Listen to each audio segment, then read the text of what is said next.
Sinong buhay pa? Wala. Okay, game, tingnan mo yung katabi mo. Tapikin mo nga yan. Okay, palakpakan natin si Kuya Aljon, yan. Kuya Aljon, yan, kahit nag-keyboard. Kahit na gano'n, may sakit nag-keyboard. Ang hina naman ng palakpak kayo, ba? Okay. Sa church po, bawal po sa amin yung walang energy. So, gawin natin to. Kuyugi mo yung katabi mo. Kaya mo yung katabi mo. Okay, kuyugi mo na. Yan. Sabi mo, gising! Ganyan, gising! Gising! Okay. Okay.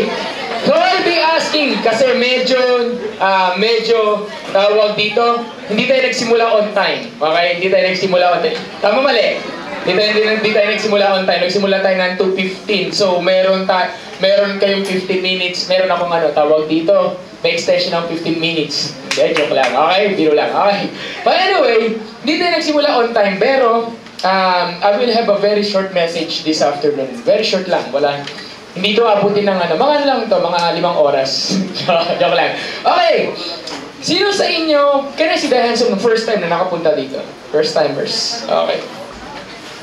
Sabi mo sa katabi mo, you are blessed. You are blessed, diba? Okay. Tingnan mo yung paligid niya. Tingnan yung paligid niya. Walang matatanda, no? Lahat tayo kabataan. Amen ba? Agree? Sino dito 30 years old? Wala, diba? Wala. Okay. Wala 30 years old dito. Bakit? Sabi nga ng mga taga-Video Aguinaldo, 23 years old lang ako eh. Diba? Ganun. Ano masasabi niya, Ramon?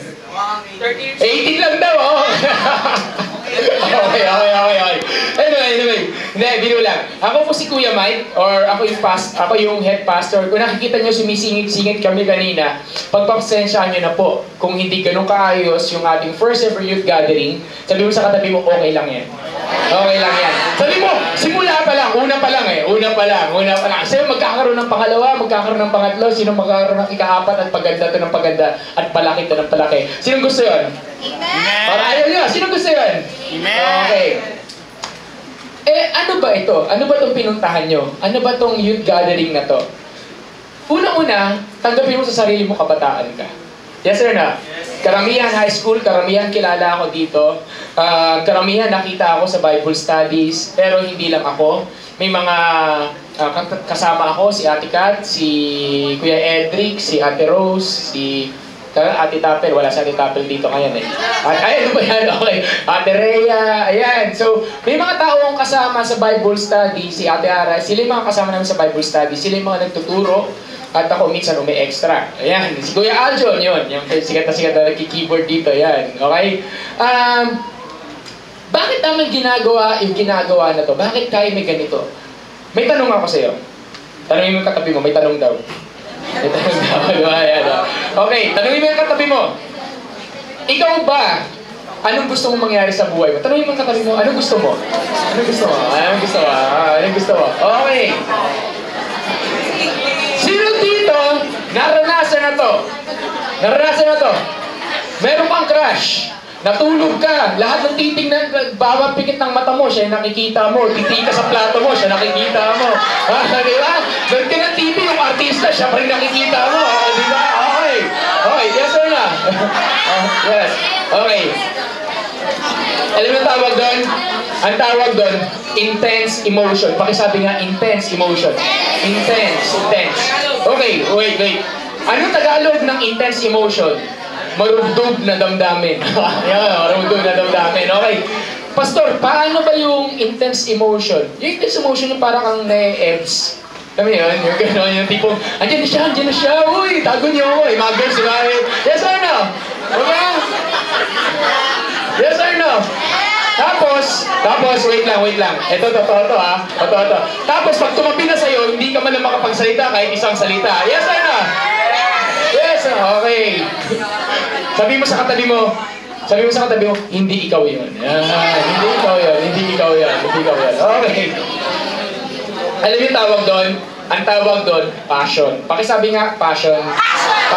Hindi passion ha, hindi passion. Okay, hindi balaharap. At hindi fashion, hindi pang model. Okay. Anong word? Passion. Sabi mo sa katabi mo, passion. Ano yung passion? Passion is intense desire Intense desire.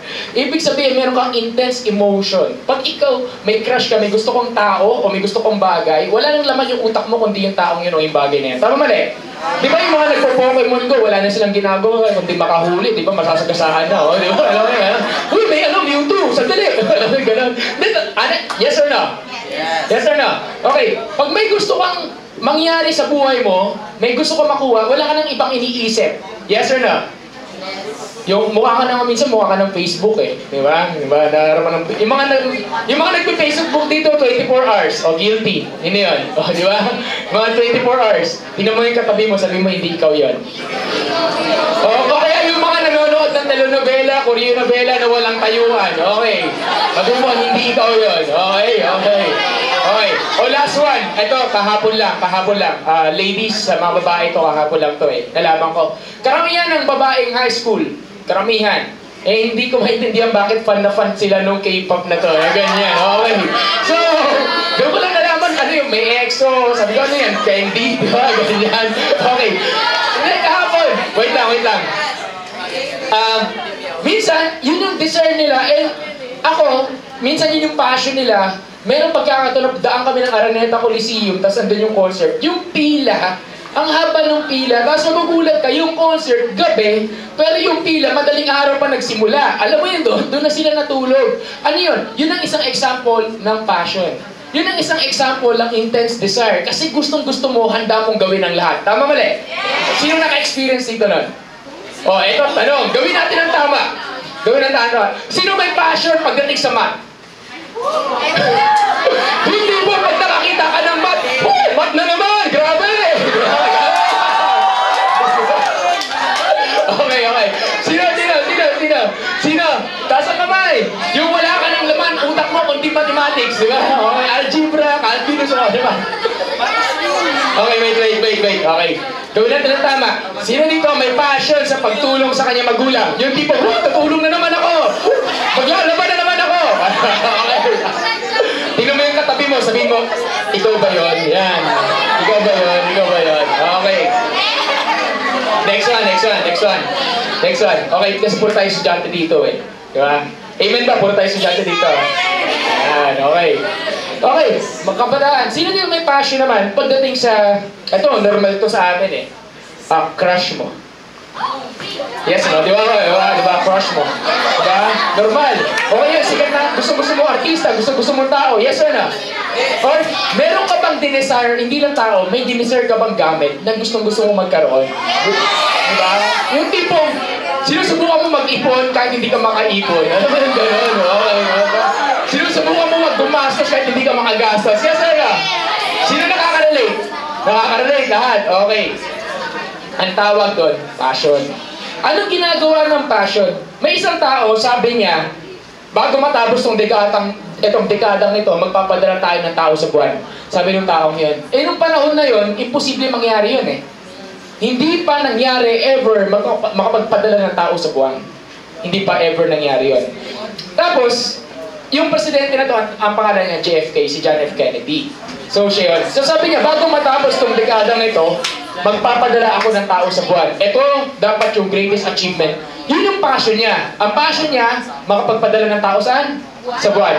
Sabi ng mga tao sa paligid, imposible yan. Sabi ng mga tao sa paligid, mahal yan. Mahal, magastos, marami tayong gagastosin, and so on and so forth.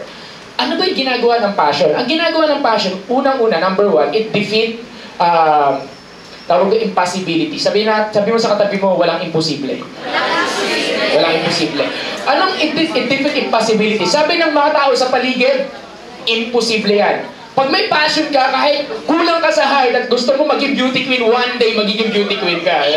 Parang ayaw niyo maniwala doon ha. Okay. Kahapon may mga nagsulat doon sa akin, may pinagawa ako sa kanila, anong dream mo? May mga nagsabi sa akin kahapon, sabi nila, can I see the hands dito na may passion ka pumasok sa showbiz? Okay. O may passion kang mag-concert kahit ang boses mo parang galing sa ilalim ng lupa. Diba? Okay. Parang kay Lord, okay yan. Okay. O may passion ka matutong sumayaw kahit ang paa mo ay puro kaliwa. Diba? Sino ano? Diba? Okay. Look at me. walang imposible. Sabi mo sa katabi mo, walang imposible. Walang imposible. Okay, okay. So malinaw, ang taong may passion, nagiging posible ang imposible. Tama? Diba?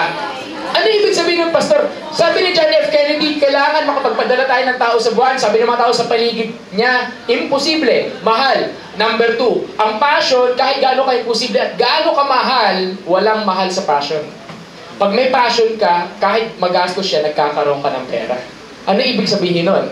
Walang impossible at walang difficulties ang taong may passion. Okay. Agree ba kaya? Okay. Ngayon, meron na bang nakapagpadala ng tao sa buwan? Marami na. Marami na, di ba? Ilang beses na. Di, sayang, sana wala tayong globe ngayon, wala tayong satellite ngayon kung hindi imposible nangyari yun. So, passion means intense desire. Intense desire. Tapos walang impossible, impossibilities, difficulties, and so on and so forth. May dalawa tao ako, but before I proceed with the word, isa lang yung Bible verse ko. Before I proceed with the word, may dalawang tao ako ipapakilala sa inyo. Ito yung dalawang tao na may passion. At ganito nila pinapakita yung passion nila. Una, yung pangalan niya si Amar Bharti. Okay, Amar Bharti. Sino siya? Siya siyang Indian. Tapos sa 1973, nag-decide siya itaas yung kanyang kamay. Isang kamay upward. Yan. Sabi niya, ay, tataas ko na yung kamay ko. Yan na. Tapos sabi niya, hindi niya binaba. Sabi niya, itataas ko yung kamay na to para sa aking Diyos na si Shiva. Tataas yung kamay niya. At guess what? Yung passion niya, nandun sa Diyos niya, nasa Shiva, tapos nakataas na yung kamay niya. At hindi niya binaba yun for the next 29 years. Oh, gano'n. Imagine mo, kakain ka na, gano'n. Try natin! Try natin! Sino dito ready? Itaas ang kamay niya kay Jesus hanggang dito lang pag-uwi?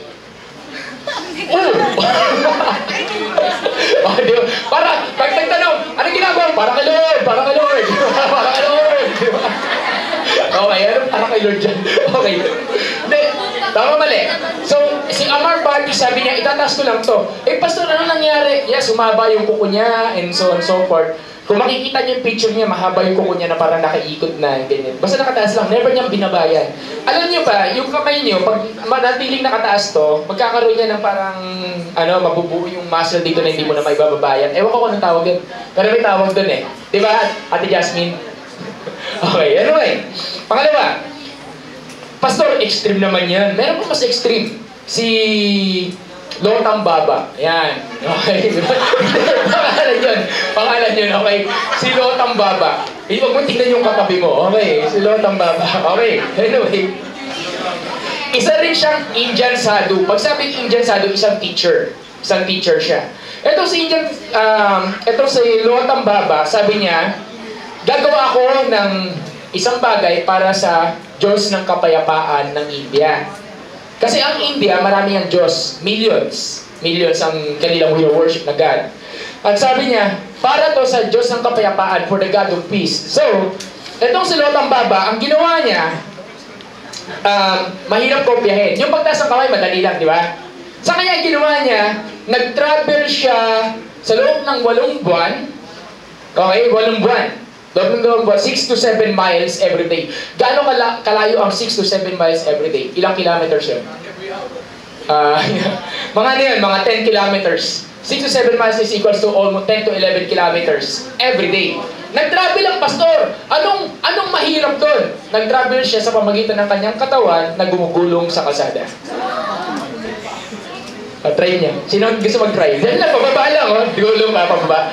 Pastor, paano gulong? Kasi yung gulong, ikot ng gano'n. Diba? Okay. Sino nasubukan na dito gumulong sa floor? Okay. Okay. Bigyan kita 1 million, uwi ka. Gulong ka, galing dito, papunta sa bahay niya. Game. Okay. Bigyan kita 1 million, gugulong ka muna dito, papuntang gateway. Sino willing? Okay. Okay. Di ba, money down? Okay, gagawa daw, money down. So, anong point nun? Itong si Lotang Baba, sabi niya, gagawin ko. Tapos humihinto lang siya. Pagkakain, pag-iidlip, at pag magyoyosi. At siyempre, pag magsisiyar. Doon siya humihinto. Pero dire-diretso siya. For 8 months. 10 kilometers every day. Na-imagine nyo gano'ng kalayo yun? At na-imagine nyo nung pasa-pasa sa katawan niya? Ano yun? Passion. Passion, nagagawa mo yung mga bagay na mukhang imposible. Passion, nagagawa mo yung mga bagay na hindi normal na ginagawa. Example, sa mga lalaki. O guys, sino dito nagdadala ng aminin na natin, lahat tayo nasubukan natin magdala ng bag ng babae, lalo na pag nililigawan natin. Kahit hindi bagay yung bag sa'yo. Yes or no? Di ba? Mukha ka lang bakla, di ba? Hindi ba? Di ba? Honestly, yes or no? Oh. Hindi, bakit hindi natin baliktarin? Total crush din naman nila tayo. Yung bag natin, bigay natin sa kanila sa mga girls. Di ba? Pwede ba yun? Di ba? Okay. Ano yung ibig sabihin? Yung imposible, nagiging posible. That's passion. Ang problema, sa isang tao na may passion, dalawang bagay ang passion na pwede ka magkaroon. Yung passion na okay at yung passion na hindi okay. Passion na ano? Okay, yung something good at yung hindi okay, something bad. Pag yung passion mo, lahat ng tao meron niyang passion, meron niyang intense desire. Lahat yan. Tingnan mo yung katabi mo, meron yan eh. Di ba? Hindi na nagsasalita yan, pero meron yan. Deep inside. Yes or no? Kasi na, pastor, kahit ano pa yung passion mo, kahit ano pa yung intense desire mo, ganito yan. Pagka nasa maling focus, iba yung makukuha ng puso mo. Ano ibig sabihin ng maling focus? Example, ang passion mo, wala ka nang ginawa kundi K-pop. Mukha ka ng K-pop. Yes or no? Wala ka nang ginawa. Ang passion mo, yung crush mo. Mukha ka ng crush mo. Di ba? And so forth. Di ba? Nagagets niyo ba? Okay. Yun ang laman ng puso mo. So, ang laman ng utak mo, yun na rin. At yung decision mo, based na rin yun kung ano laman ng puso mo. Yes or no? Yes! For example, meron akong nakilala ang passion nila. Wala silang ibang passion gawin, kundi mag-cutting classes. Yan ang passion nila. Kasi, yung pag sinabi nung isa, halika, wala naman si ma'am. Oo, tama ka, wala naman si ma'am. Pasya na, di ba? Ganon, yan. Yes or no? Okay, huwag kayong mag-alala. Pinagdaanan ko yun nung high school. Okay, naranasan ko paano mag-forge ng excuse letter. Naranasan ko paano mameke ng pirma. Alam mo yung ganon? Naranasan ko yun para lang makatakas. Guess what? Naranasan ko paano mag-cutting class. Pero hindi ako mataas ang grades ko. Mataas ang grades ko. Salutatorian, doon ako mahabol. Pero nasira yun. Third year, fourth year, nasira yun. Sinira ko eh. So, naranasan ko yun. Naging passion ko, mag-cutting class, na ando lang ko sa CR sa Petron. Wala lang. Ando lang ba? Hintay ko magbukas yung SM South Mall. 10 o'clock yung bukas. Pag bukas ng 10 a.m., dati pwede ka pumasok ng... Ngayon kasi bawal na eh. Di ba? Pag naka-uniform. Ngayon, dati, pwede. So, makapasok na ako nun. O, diba? Huwag niyo gayahin yun. May mga tao na yun ang passion nila, yun ang gusto nilang gawin. Guess what? Ano ngayon nangyayari? Kung mali ang passion mo, mali ang kinabukasan mo. Sabi mo sa katabi mo, itama mo yan. Itama mo yan, diba? Diba? Ano ibig sabihin?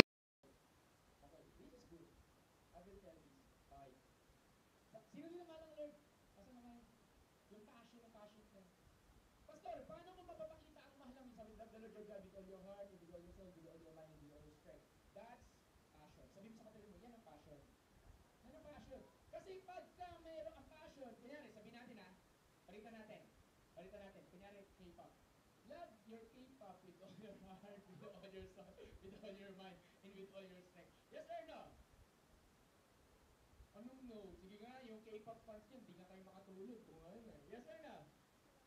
Ay, hindi na nagsasalita. Okay, wait. Palitan natin. May kilala ko ng adik sa anime. Sino dito nanonood ng anime? Yung fan ng anime. Yung tipong walang tayuan. Okay. Nakalagay doon, no? Love the anime with all your heart, with all your soul, with all your mind, with all your strength. Hindi ka na kumakain and so on, so forth. Love your crush. Okay, love your crush with all... Anong point ko? Hindi yun yung nakalagay dyan. Anong point ko? Nakalagay dyan, love the Lord your God. Sinong ilalove natin with all our heart, soul, mind, and strength? Sino lang? Sino? Si God. Question. Bakit pag nag-away kayo nung girlfriend o boyfriend mo, nag-peaceful ka? O bakit kung iniwang ka, iyak ka ng isang taon? Diba? Hindi ka maka-move on. O yung hindi ka lang pinansin ng crush mo, hindi ka maka-move on. Alam mo yung gano'n? Yes or no? Okay? Tama mali. O napagaling. Bakit? Kasi ibig sabihin, you're loving them with everything that you have. Passion is giving everything. Kung sa maling tao, maling bagay mo ibinigay ang passion mo, mali ang resulta. Agree ba? So, sabihin nyo nga sa katabi nyo, itama mo yan. So, Alan with this. Sino may natutunan? Sino may natutunan? Taas ang kamay. Alam niyo bakit tayo may youth gathering? Okay, all years sa akin pala. Hasta again. Bakit tayo may youth gathering? Bakit kami may ganito? Bakit ginagawa namin to? Alam niyo ba, isa lang kasi yung heart namin eh. Kahit, pastor, nagtataas kayo ng kamay, ganito, pero hindi kami magtataas ng kamay na maglalakad kami dyan, nasa kataas na yung kamay mo, di ba? At hindi kami maglalakad dyan, isisigaw, si Jesus mahal ka, si Jesus mahal ka. Wala, hindi namin gagawin yun. May isa, siguro dito sa atin. Di ba? Asan siya? Ay, nasa labas. Yung isang gitarista dito, yun. Okay. Pero, ako hindi ko gagawin yan. Pero, kaya ko sabihin sa isang tao na hindi ko kilala, mahal ka nito. Ano ibig sabihin nun? Bakit pa kami nagba-Bible study? Pastor, ang yaman nyo kasi, wala po, hindi pa kami mayaman.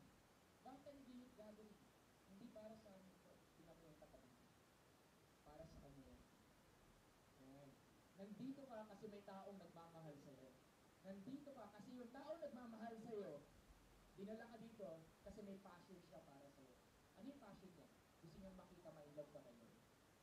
Yun. Gusto niya makita umayos yung buhay mo. Gusto niya makita masolusyonan ng problema mo and so on so forth. Meron tayong youth gathering kasi ako, at meron tayong Bible study kasi ako naniniwala na isang araw hindi sayang yung mga pinakain ko sa inyo. Biro lang. Kasi ako naniniwala, one day, who knows, one of you will be the future president of Philippines. One of you will be the future CEO, di ba? Na may-ari ng malalaking kumpanya and so on and so forth. Yes or no? One of you will be the chef, di ba? One of the chef. Na pag may ganitong event tayo, sa kanya na tayo kukuha ng pagkain. Agree ba kayo? Di ba? Okay. Pero, ang tanong, tanong, tama ba yung passion mo? Asan yung passion mo? Can I go si Kuya Alvin? Kuya Alvin, okay. Asan yung passion? Sige, Kuya Tim, go na, kung kaya mo. Okay. Asan ba yung passion mo? So, as I end today, sino may natutunan ba? Sabi nyo kanina, mahal niyo sila, di ba? Paano kung sabihin sa'yo ng Lord? Ito, yung mga nakakaalam na ganito, huwag na sumagot ha. Okay. Paano kung sabihin sa'yo ng Lord, tumalon ka sa building na to? Asan ka ba? Sino ka ba? Asan yung iba? Di ba? Okay. Sabi ng Lord, tumalon ka sa building na to. Hindi niya sinabi tumalon pa kalabas. Sabi nila, tumalon ka. Tumalon ka. Tapos, di ba? Ano ba naman kayo? Di ba? Okay. Yes or no? Passion. Minsan, mali yung tingin mo, mali yung focus mo. Kaya mali-mali yung desisyon na nangyayari sa'yo. Kaya gulo-gulo buhay mo eh. Passion. Lagay mo sa Lord. Bigay mo sa Kanya. Sabihin ko sa'yo, sino ka man, aayusin mo. Ano man ang pinagkakaanan mo, aayusin mo. Sino gusto magpaayos? Pastor, ang gulo ng buhay ko. Ang dami ko pinagdadaanan and so on and so forth. Ang tanong, handa mo ang bigyan ng chance si Lord, ayusin ang buhay ko. Yung mga katabi mo, sabi mo, bigyan mo ng chance. May chance. Can I invite everyone, tayo tayo.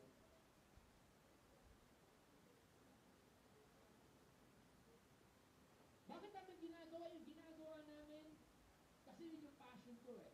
Ang passion ko, i-share yung Word of God sa maraming estudyante. I-share yung Word of God sa maraming kabataan para sabihin sa kanila mahal sila ng Panginoon. And I will tell you, hindi lang magpapangalan. Sa lahat ng Bible study ko this time, itong grupo nyo. Marami na ako nakausap na maraming sexually abuse. Sexually abuse. Actually, young age. Lalaki sa kabataan. Yun ako pangalan. Emotionally abused. Inaabuso ng teacher. And so on and so forth. Kaya pati ako, as a pastor, as a kuya, burden sa akin yan. Burden sa akin yan. It's heavy for me. Kasi hindi kami nangungulikta dito ng tao. We are here for you. And we want to see you get well. We want to see you manage your life. At alam mo yung one day, yung makukulit, yung mga wild, alam mo yun, na maiingay sa loob ng Jollibee.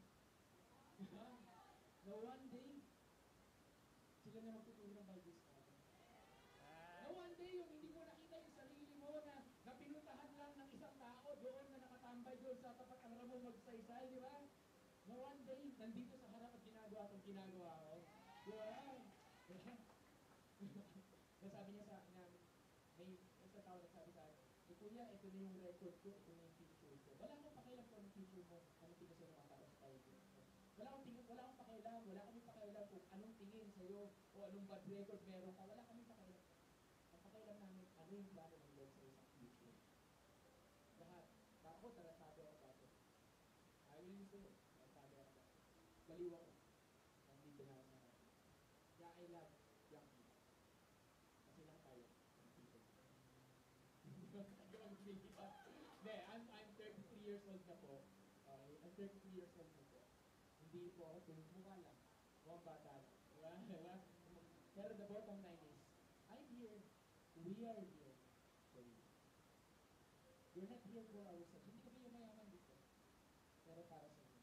Kaya sa tuwing, pastor, hindi makakapunta sa church. Hindi sila makakapunta ng Bible study. Umiiyak yung mga tao niya. Umiiyak yung natuturo. Umiiyak yung natitindiga. Kasi yung passion niya, gusto niya makita. Inayos yung mga kaya minsan, ulo na lang Kadena ka, isama ka, di ba? Makasama ka lang, mahirapan ka, isama ka lang sa lugar na to. Kasi gusto nilang maayos ang buhay mo. Walang ibang pwede kumayos ang buhay mo kundi ang Lord. Yes or no? Pwede bang pastor kami na lang ng Lord? Ako na lang sa kasigan? Hindi. Kailangan mo ng kapatid mo, kailangan mo ng tao na nauna sa'yo. Na magsasabi sa'yo, anak, mamaya, anak, kabila. We will not judge you. Kung ano man, kung sino ka man, kung ano man kayo, we are here for you. Lifetime commitment. First year with gathering, may pangalan to eh. Ito yung pangalan niya. I call it, yan, sabi ko, i-compare mo eh. Okay. Ang tawag ko dito, Genred. We will not call it youth gathering. We will call it Genred. Sabi niya sa katabi ko, Genred. Genred. G-E-N-R-E-D. Genred. Okay?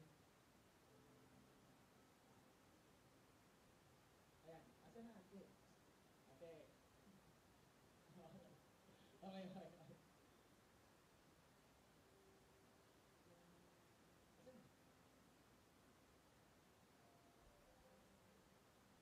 Ayan. Ang liit naman yan. Laki mo naman. Okay, anyway. Okay, Genred. Ano yung Genred? Ibig sabihin niya, Generation Revival. Generation and Revival. Ano ibig sabihin nun? Ikaw ay parte ng isang henerasyon na kailangan mabuhay para ka doon. Ikaw ay parte ng isang henerasyon na kailangan gisingin sapagkat merong plano sa iyo ang Panginoon. Yes or no? Ikaw ay parte ng isang henerasyon na kailangan gisingin kasi merong maganda at gustong ayusin ng Diyos ang buhay mo. Yes or no? If you're saying, Pastor, parte ako ng isang henerasyon na kailangan ma-revive. Pastor, gusto ko maging parte ng isang henerasyon na kailangan si Jesus. Taas mo yung kamay mo. Taas mo yung kamay mo. Ikaw ba yun? So, babaan nyo na. Close your eyes. When you say generation revival, may Genred. Hindi lang ito, itong simple youth gathering. Parte lang ito. Yes, once a month, mag-meet tayo together here. Once a month. Pero, tuloy-tuloy Bible study. Pero more than Bible study, andito kami. Andiyan ang Lord para sa inyo. Para sa inyo. When you're here, this afternoon, but you're saying, Pastor, gusto ko ayusin ng Panginoon yung buhay ko. Simula sa araw na to, gusto ko yung buhay ko sa Kanya lang. Gusto ko ang passion ko si Jesus lang. Gusto ko yung passion ko. Walang iba kung gusto mo. Then, with every eye closed, and if you're saying na ikaw yun, taas mo yung kamay mo. Every eye closed. Huwag mo tingin sa sabi mo. Ikaw yan, sarili-sarili yung decision yan. Taas mo kamay mo, sabihin mo, Lord, gusto ko ikaw yung passion ko. Yung ikaw na yung mamahalin ko with all my strength, everything in me, ikaw lang. Gusto ko ito matutunan mahalin. And so on. Babaan yung kamay mo. Then let's pray. Panginoon, nakita po niyo yung mga kamay na yun. Nakita po ninyo kung sino sila sa puso nila. Nakita po niyo. And right now, in Jesus' name, I'm just declaring that starting today, you will be their passion. Bawat isa, follow me after this simple prayer. Simula sa araw na to, lakasan mo, simula sa araw na to, Panginoong Jesus, ang buhay ko sa sa'yo lang. Ang puso ko, sa'yo lang. Simula sa araw na to, turuan mo ako. Ikaw yung passion ko. Turuan mo ako. Magtiwala, manibala, manampalataya sa inyo. Humihingi po ako ng tawad sa lahat ng kasalanan. At simula sa araw na to, Jesus, nakasama kapatid, Jesus, ikaw na